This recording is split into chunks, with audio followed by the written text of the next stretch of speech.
हमारे लोग जीवन में एक कहावत है कि नस्कट खटिया बतकट जोय, जौ पैलौठी बिटिया हो, गोयड़े खेती भकुआ भाई, घाक कहाँ दुख कहाँ समाए।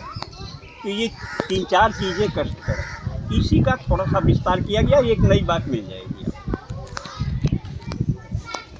कविताई का शीर्षक है चकचोन्हरी चाची।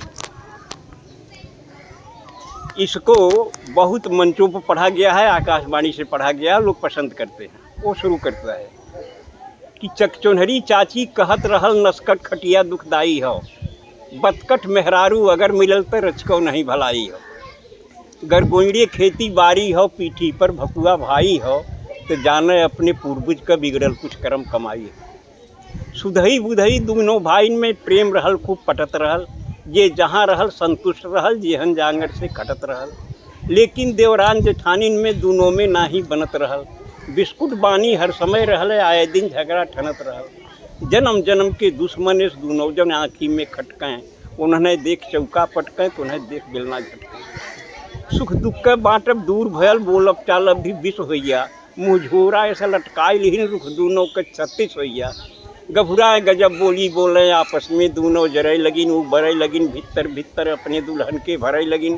भाई इनके पावन रिश्ता में दोनों मिल गजब गिराई दीन, और दिन रात कान फूकत फूकत पानी में आग लगाई दी। हाँ, ताना तानी में बात बढ़ल, फिर भाइन में खटपट होइया, कुछ बनल गिरस्ती बिगड़ गई, खेती बाड़ी चौपट होइया। सुतहा रुपया कर्जा लेके छोटकऊ जने परदेश भगेन, बोझा ढोवे क मजदूरी कुछ एहर ओहर के करे लगेन। कम पढ़ा लिखा बुधई गंवार का काम मिले कोयलारी में, 12 घंटा टोकरी ढोए और कोयला बोझे लारी में। करिखा हो गया कपड़ा लगता, सज्जे शरीर करियाई गई, अगली पछली कुल सुझे लाग, मोहर रे सकल हेराई गई। वह दिना बेचारू बुधई ते जाने बिल्कुल बौराई गैन, रचना तब की है जब मोबाइल नहीं था। जी। वह दिना बेचारू बुधई ते जाने बिल्कुल बौराई गैन, जब दुई दुई बैरन चिट्ठी एक कई दिन घर से पाई गैन। तो पहली चिट्ठी मेहरारू के पहली भेजा था वो, पहली चिट्ठी मेहरारू के, दूसरी माई के हाथे से। देखिए कविता के संस्कार को संभालने के लिए इसमें थोड़ा परिवर्तन किया है, जबकि परिस्थितियां बदल गई हैं। तो पहली चिट्ठी मेहरारू के, दूसरी माई के हाथे से, पहली गोरे के तरे धरन, दूसरी लगायन माथे से। माँ की चिट्ठी का जवाब दिया, कुल पढ़ी पढ़ाई के जान समझ लिख के समझायन माई के, जिक्रे कर्जा से आज तलक बा दुनिया में भरपाई के। लिखता है कि प्रणाम हजारन बार कहीं तोहरे चरणन में हे मैया, जुग जुगती दुगनों चुक जाई तोहरे वर्णन में हे मैया। विज्ञान बढ़ल बा यह युग में कुछ नई नई अजगुत के, धरती का मनई कल पुर्जा से चांद तलक पहुँचाई दे, पर लाल लहू के श्वेत दूध अभी तक नहीं बना सका। विज्ञान और टेक्नोलॉजी नहीं पाई, पर लाल लहू के श्वेत दूध अभी तक नहीं बना सका। माई के कारिस्तानी से विज्ञान न आगे जा सका। तो माई रे तोरे असीसन से जांगर जिंदगी भरपूर रही, प्रफुल्लित रहब रन में बन में दुख और दरिद्र दूर रही। तोहरे पूजा तोहरे तप से खुशहाल हमार शरीर रही, विश्वास की हूँ तोहरे दूधे का कायम ही तहरीर रही। अरदास अंत पे बा मैया तू तनिक करेजा मोट की हूँ, आशीष देत की बेटवा के तू मापन आंसू पहुँच गए। फिर दूसरी बात जिसके लिए पूरी बात कही गई है कि फिर मेहरारू के लिखें, फिर मेहरारू के लिखें तो के चाही गहना सोना चानी, कंघी दर्पण चोटी चप्पल चोली चौकस चूनर धानी। पाती से पता लगल हमके तय हमरे बिना उदास है, ना खात है दाना पानी तय हरदम गारत आँस है। तय सीता हरण सुने हो भी पंडित से कथा रामायण में, बिरहा चैता कजरी सोहर सावनी लावनी गायन में। जब पंचवटी में सीता के रावण धैलेस बरजोरी से, सीता का आँस बहे जैसे पानी बरखा के ओरी से। तब रावण बोलल है सीता को रावण पकड़ता है, रोने लगी। रावण ने कहा रो रही हो सीते, दशरथ के भंडार में बड़ा सोना चांदी था, जनक के पास भी सोने चांदी की कोई कमी नहीं थी, लेकिन तुम्हारी पति के प्रति निष्ठा अविचल थी, अटल निष्ठा थी, इसलिए तुमने सोने चांदी की तरफ देखा नहीं, राम के साथ चली आई। और वह राम तुम्हारे साथ तब तक रहा सीता जब तक सोने चांदी से तुम्हारा मोह नहीं जगा था। आज माया के सोने पर, रोल्ड गोल्ड पर तुम्हारा मोह जग गया तो राम छूट गया। और जब सोने का ही सवाल अहम है तो चल लंका जहाँ सोना ही सोना है। कौन सी गलती किया था। जब पंचवटी में सीता के रावण धैलेस बरजोरी से सीता का आंस बहे जैसे पानी बरखा के ओरी से।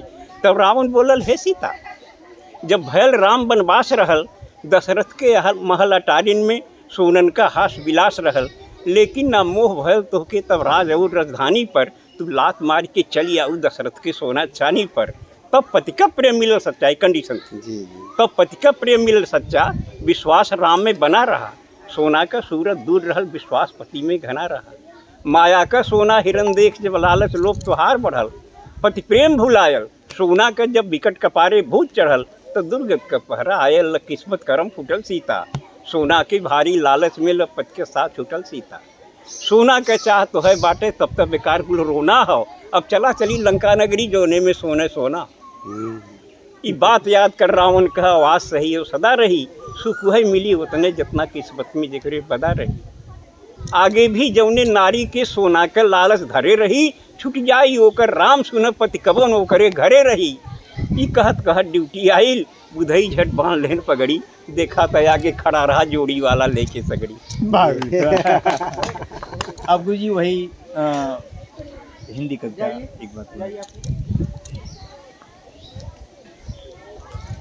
यार, बुढ़ाई हो बुढ़ाई सांस सही बात। हाँ हाँ, हड्डी पर कितनी कबड्डी ले रहे।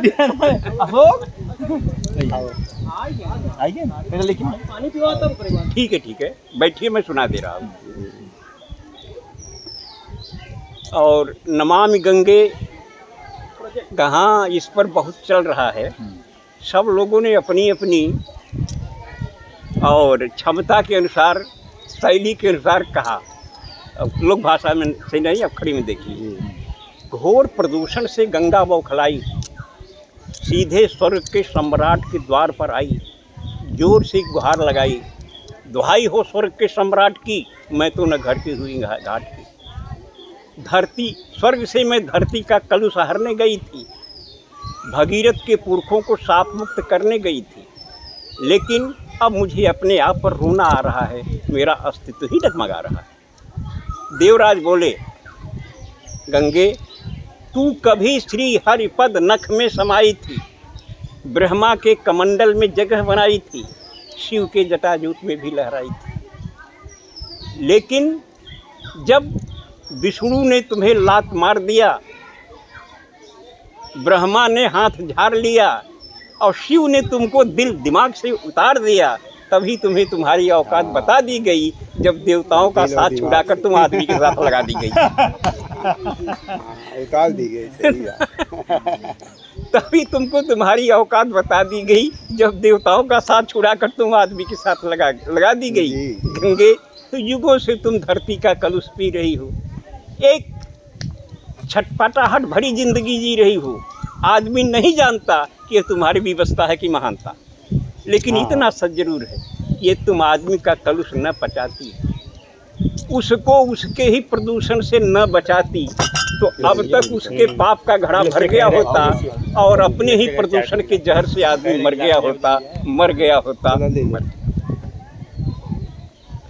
कैसा रहा ये? बहुत अच्छा गुरु जी। ए बेटा